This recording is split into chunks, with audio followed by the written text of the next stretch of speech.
کرام، آپ دیکھ رہے ہیں اسلامک ورلڈ AR چینل، اور آج کا واقعہ ہے ایک روٹی نے ایک جہنمی شخص کو کیسے جنت میں پہنچا دیا۔ تو دیکھتے ہیں ویڈیو کو، اور اگر آپ ہمارے چینل پر نئے ہیں تو ہمارے چینل کو کر لیں سبسکرائب، تاکہ ایسے ہی مزید واقعہ ہمارے چینل سے مل سکے۔ تو دیکھتے ہیں ویڈیو کو۔ سیدنا ابو بردہ رحمت اللہ تعالی علیہ فرماتے ہیں، حضرت سیدنا ابو موسیٰ رحمت اللہ تعالی علیہ کی وفات کا وقت قریب آیا تو آپ رحمت اللہ تعالی علیہ نے اپنے تمام بیٹوں کو اپنے پاس بلا کر فرمایا، میں تمہیں صاحب الرغیف یعنی روٹی ایک والے کا قصہ سناتا ہوں جسے ہمیشہ یاد رکھنا۔ ایک عابد شخص اپنی جھونپڑی میں لوگوں سے الگ تھلگ عبادت کیا کرتا تھا۔ وہ 70 سال تک اسی جھونپڑی میں رہا۔ اس عرصہ میں کبھی بھی اس نے عبادت کو ترک نہ کیا اور نہ ہی کبھی اپنی جھونپڑی سے باہر آیا۔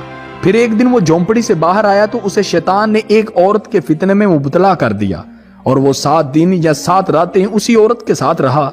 7 دن کے بعد جب اس کی آنکھ سے غفلت کا پردہ ہٹا تو اپنی اس حرکت پر بڑا نادم ہوا اور اللہ تعالیٰ کی بارگاہ میں توبہ کی اور وہاں سے رخصت ہو گیا۔ وہ اپنے اس فعل پر بہت نادم تھا۔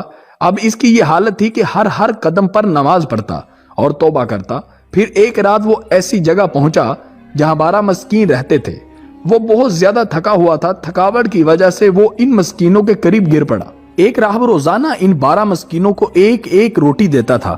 جب وہ راہب آیا تو اس نے روٹی دینا شروع کی اور اس عابد کو بھی مسکین سمجھ کر ایک روٹی دے دی، اور ان 12 مسکینوں میں سے ایک کو روٹی نہ ملی تو اس نے راہب سے کہا، آج آپ نے مجھے روٹی کیوں نہیں دی؟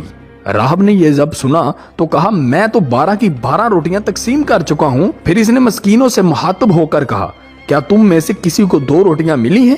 سب نے کہا، نہیں، ہمیں تو صرف ایک ہی ملی ہے۔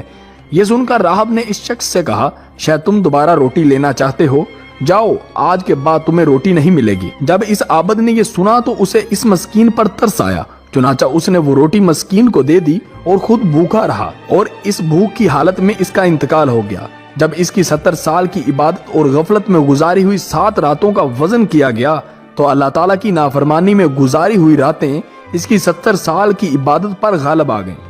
پھر جب ان 7 راتوں کا موازنہ اس روٹی سے کیا گیا جو اس نے مسکین کو دی تھی تو وہ روٹی ان راتوں پر غالب آ گئی اور اس کی مغفرت کر دی گئی۔ حضرت سیدنا ابن مسعود رضی اللہ تعالی عنہ سے یہی حکایت اس طرح مروی ہے، ایک عابد نے 70 سال تک اللہ عز و جل کی عبادت کی، پھر اس نے ایک فاحشہ عورت سے گناہ کیا تو اللہ عز و جل نے اس کے تمام اعمال ضائع کر دیے۔ پھر جب اسے اپنے گناہ کا احساس ہوا تو وہ تائب ہو گیا۔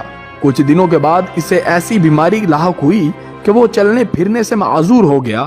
ایک دن اس نے دیکھا کہ ایک شخص روٹیاں تقسیم کر رہا ہے۔ گرتے پڑتے یہ بھی وہیں پہنچا اور اس نے بھی ایک روٹی حاصل کر لی۔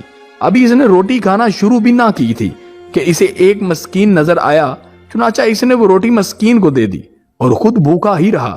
اللہ عز و جل کی بارگاہ میں اس کا یہ عمل ایسا مقبول ہوا کہ اس کی مغفرت کر دی گئی اور اسے 70 سال عبادت کا ثواب بھی لوٹا دیا گیا۔ دوستو، اس ایک چھوٹی سی کہانی میں ہمارے لیے بے شمار سبق موجود ہیں، جہاں شیطان ہمیں گمراہ کر کے اللہ تعالیٰ کی نافرمانی اور ناراضگی کی طرف آمادہ کرنے کی پوری کوشش کرتا ہے، تو وہی اللہ تعالیٰ عز و جل کی رحمت بھی بہت وسیع ہے اور وہ بڑا مہربان اور رحم کرنے والا ہے۔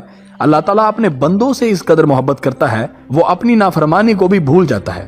جس طرح اس عبادت گزار شخص نے اس مسکین کو روٹی دے کر اللہ تعالیٰ کی رحمت حاصل کی، اسی طرح ہم بھی اپنی روزمرہ زندگی میں ایسے چھوٹے چھوٹے کام کر کے اللہ تعالیٰ کی خوشنودگی حاصل کر سکتے ہیں اور اللہ تعالیٰ سے اپنے گناہوں کی بخشش کروا سکتے ہیں۔ ہم امید کرتے ہیں آپ بھی اپنی زندگی میں ان ظاہری طور پر چھوٹی نظر آنے والی مگر حقیقت میں بے پناہ اجر رکھنے والی نیکیوں کو ضرور شامل کریں گے۔